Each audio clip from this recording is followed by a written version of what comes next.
ಆತ್ಮೀಯರೇ, ಎಲ್ಲರಿಗೂ ನಮ್ಮ ಭಕ್ತಿ ಸ್ಪಂದನ ಯೂಟ್ಯೂಬ್ ಚಾನಲ್ಗೆ ಆತ್ಮೀಯವಾದ ಸ್ವಾಗತ. ಇಂದು ನಾವು ಜನನ ಮರಣಗಳ ಬಂಧನದ ಮುಕ್ತಿಗೆ ಏನು ಮಾಡಬೇಕು ಎಂದು ತಿಳಿಸುವ ವಿಷ್ಣು ಸಹಸ್ರನಾಮದ 9ನೇ ಮಂತ್ರದ ಅರ್ಥವನ್ನ ತಿಳಿಯೋಣ. ಮೊದಲಿಗೆ ಈ ಮಂತ್ರವನ್ನ ಭಕ್ತಿಯಿಂದ ಆಲಿಸಿ. ಕೋ ಧರ್ಮ ಸರ್ವಧರ್ಮಾಣಾಂ ಭವತಃ ಪರಮೋ ಮತಃ ಕಿಂ ಜಪನ್ ಮುಚ್ಯತೆ ಜಂತುರ್ ಕಿಂ ಜಪನ್ ಮುಚ್ಯತೆ ಜಂತುರ್ ಜನ್ಮ ಸಂಸಾರ ಬಂಧನಾತ್. ಈ ಮಂತ್ರದ ಪದಗಳ ಅರ್ಥ ಹೀಗಿದೆ: ಕಹ ಧರ್ಮಃ ಸರ್ವಧರ್ಮಾಣಾಂ, ಎಲ್ಲಾ ಧರ್ಮಗಳಲ್ಲಿ ಶ್ರೇಷ್ಠವಾದ ಧರ್ಮ ಯಾವುದು?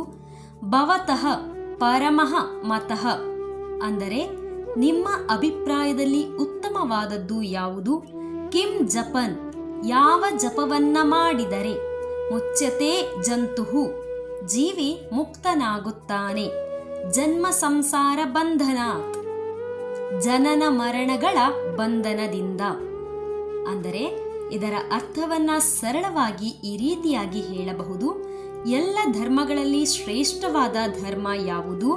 ಯಾವ ಜಪವನ್ನ ಮಾಡಿದರೆ ಮನುಷ್ಯನು ಜನನ ಮರಣದ ಬಂಧನದಿಂದ ಮುಕ್ತನಾಗುತ್ತಾನೆ. ಇದರ ಆಧ್ಯಾತ್ಮಿಕ ಮಹತ್ವ ಹೀಗಿದೆ.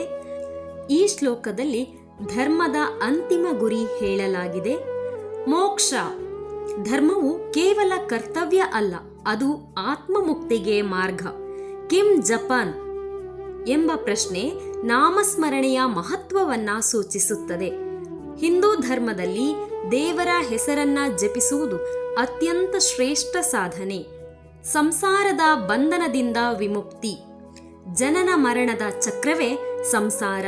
ಇದರಿಂದ ಮುಕ್ತಿಯಾಗುವುದು ಮಾನವ ಜೀವನದ ಪರಮ ಉದ್ದೇಶ. ಸರಳ ಮಾರ್ಗದ ಹುಡುಕಾಟ.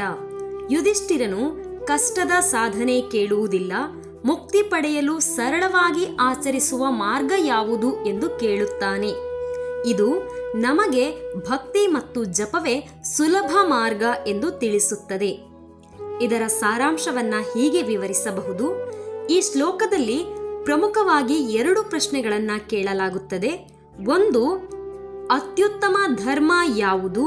ಎರಡನೆಯದು, ಯಾವ ಜಪವು ಮೋಕ್ಷವನ್ನು ಕೊಡುತ್ತದೆ ಎಂದು.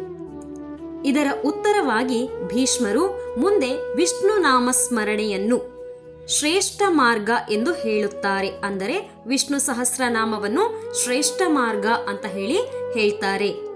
ಇದು ಈ ಮಂತ್ರದ ಸಾರಾಂಶವಾಗಿದೆ. ಮುಂದಿನ ಮಂತ್ರದ ಅರ್ಥ ಮತ್ತು ಅದರ ಮಹತ್ವವನ್ನ ತಿಳಿಯಲು ನಮ್ಮ ಚಾನಲ್ ಅನ್ನು ಸಬ್ಸ್ಕ್ರೈಬ್ ಮಾಡಿ, ಪಕ್ಕದಲ್ಲಿ ಕಾಣುವಂತಹ ಬೆಲ್ ಐಕಾನ್ ಅನ್ನು ಕ್ಲಿಕ್ ಮಾಡುವ ಮೂಲಕ ಸದಾ ನಮ್ಮೊಂದಿಗೆ ನೋಟಿಫೈ ಆಗಿರಿ. ಹರೇ ಕೃಷ್ಣ.